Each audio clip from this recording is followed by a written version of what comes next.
The year is 2026. A self-made billionaire with a name that sounds like a metal band and looks like a bad case of ring rot has just saved your life without you knowing it. He's got a plan to save the rest of humanity too. Well, maybe not you if you live in Bangladesh or Chad or Papua New Guinea. You see, you probably don't have a billionaire. Your country is much too poor to have a billionaire. But the rest of us do. We all have billionaires who love us very much and want to help us escape certain doom. How nice of them. The plan is called Project Elysium. The rockets are sleek, powerful, and most importantly, beautiful. The billionaire says they can take humans anywhere in the universe. At last, we can spread our wings and soar among the stars. The future will be wonderful. Our problems will be over. The billionaire is beloved by many.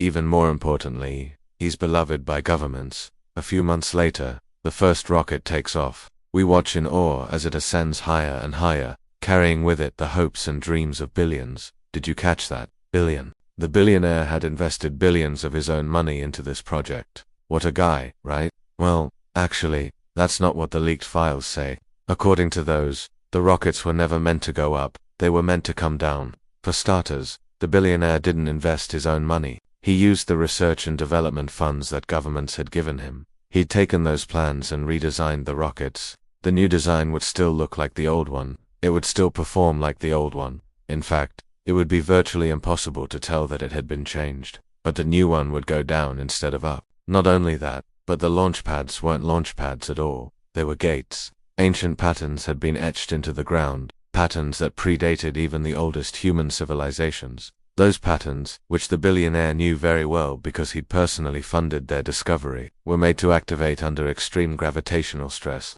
Specifically the kind of stress that would be caused by a gigantic object falling through the atmosphere at high speed. Governments, of course, deny everything. They say the files are forgeries. There are no such things as ancient launch pads. The whole thing is a crazy conspiracy theory. So on launch day, we all tune in to watch the spectacle as the rocket ascends. Surely that's what happens. Surely we're all gonna die happily ever after. But this time, something goes wrong.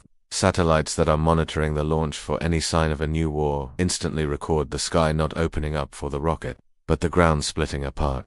Governments immediately cut transmission and tell everyone to go about their business as usual. Nothing happened. Never mind. Except something did happen.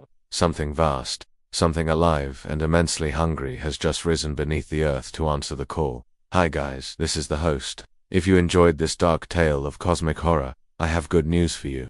There's more where that came from. All the stories in this series follow this formula.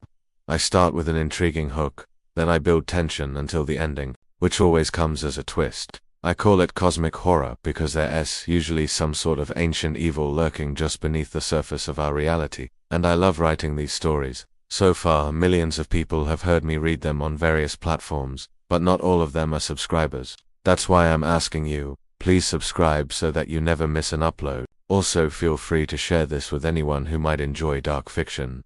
They might just love it, or they might hate it so much that they'll become lifelong fans. Either way, it's a win-win. Thanks for listening.